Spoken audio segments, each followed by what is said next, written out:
कक्षा 10 के बच्चों का एक बार फिर से स्वागत है।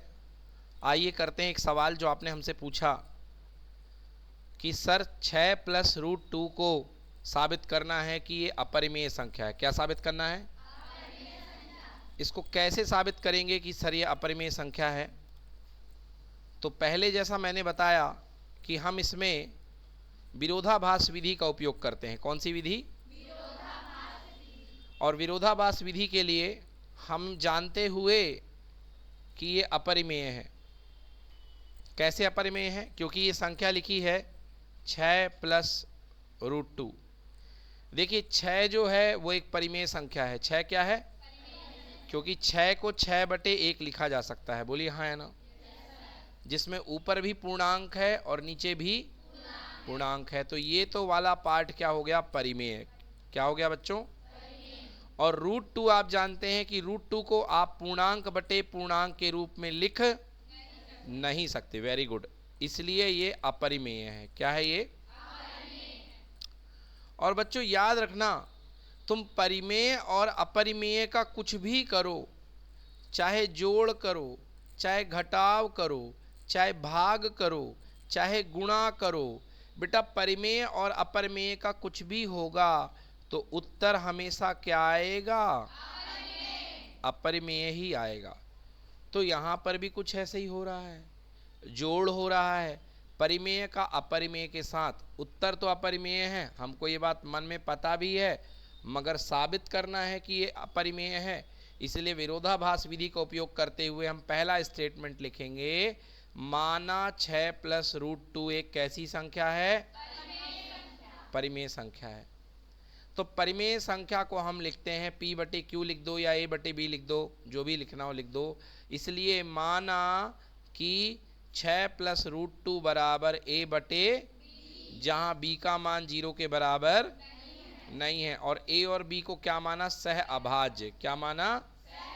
हाँ, A तथा B पूर्णांक हैं और A और B में एक के अतिरिक्त कोई उभयनिष्ठ गुणनखंड, और जिसका कोई उभयनिष्ठ गुणनखंड ना हो उनको हम क्या बोलते हैं?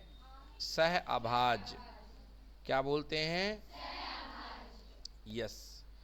तो हमने मान लिया सह अभाज्य। तो अभी तक हमारी गाड़ी पहुंची है 6 प्लस रूट 2 बराबर A बटे B तक। पहुंच गई कि नहीं पहुंची? अब चलिए इसको हम थोड़ा एडजस्ट करते हैं, यहीं पर लिख देते हैं। बेटा यहाँ से रूट 2 बराबर आएगा A बटे B, माइनस का कितना, और नीचे कुछ नहीं तो क्या? 1। हल करते हैं। रूट 2 बराबर, बोलो एलसीएम क्या आएगा? B आएगा। क्या आएगा एलसीएम? B आएगा। ठीक है ना? देखो जिससे अब भिन्न का एलसीएम लेते नहीं बनता ना बेटा, तो अब बेटा क्या किया जा सकता है उसका? वही है कि सीख ले वो। अब आपको एलसीएम सिखाने की उम्र नहीं बची है ना? तो B और 1 का एलसीएम कितना आ गया? B, है ना? B और 1 का एलसीएम B आ गया। कैसे निकालते थे? ऐसे निकालते थे। यहाँ 1 लिखो, यहाँ B लिखो, तो B से भाग जाएगा, 1 में जाएगा नहीं, 1 को छोड़ दो, और B एकम B, है ना? तो आंसर कितना आ गया? LCM B। अब B में इस B का भाग दे दो, तो B में B का भाग दिया 1 आया, और 1 में A का गुणा कर दिया तो कितना आ गया? A। फिर B में 1 का भाग दिया, तो B में 1 का भाग दिया तो कितना आया? B। और B में 1 नहीं आएगा, B आएगा। इस B में जो आया है 1 का भाग दिया तो B आएगा, और B में 6 का गुणा तो कितना आ गया? 6B, 6B। बोलो क्लियर कि नॉट क्लियर? ओके। अब देखो बेटा, A और B आपके पास दोनों क्या है? पूर्णांक है। क्या है A और B? तो A क्या हो गया? पूर्णांक। तो रूट 2 बराबर A हो गया पूर्णांक। बोलिए हाँ या ना? 6 क्या है? पूर्णांक। और B भी क्या है? पूर्णांक। पूर्णांक गुणे पूर्णांक क्या होगा? पूर्णांक होगा। और नीचे B बैठा है बेटा, वो भी क्या है? बोलो। अब पूर्णांक माइनस पूर्णांक क्या होता है? पूर्णांक होता है। अब बटे में क्या आ गया?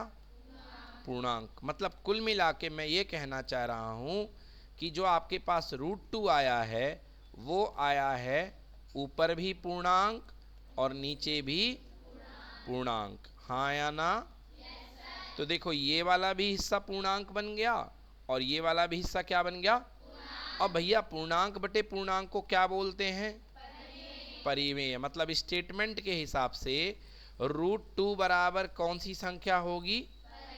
परिमेय। तो देखिए लिखा है क्योंकि a और b पूर्णांक है इसलिए a माइनस 6b बटे b एक कैसी संख्या है, इसलिए √2 भी एक क्या होगा, परिमेय होगी। परंतु अब हम जानते हैं, इतने तो मूर्ख नहीं हैं, हम जानते हैं कि √2 क्या है, एक अपरिमेय है। तो भाई साहब आप कह रहे हो परिमेय बट होता है अपरिमेय, तो यह एक प्रकार का क्या है, और यह विरोधाभास हमारी त्रुटिपूर्ण कल्पना के कारण उत्पन्न हुआ है। अतः कि क्या थी हमारी त्रुटिपूर्ण कल्पना कि 6 प्लस √2 को हमने क्या माना था, परिमेय, इसलिए हम अपनी कल्पना को गलत बोलते हैं और फाइनल लाइन लिखते हैं कि 6 प्लस √2 कैसी संख्या है।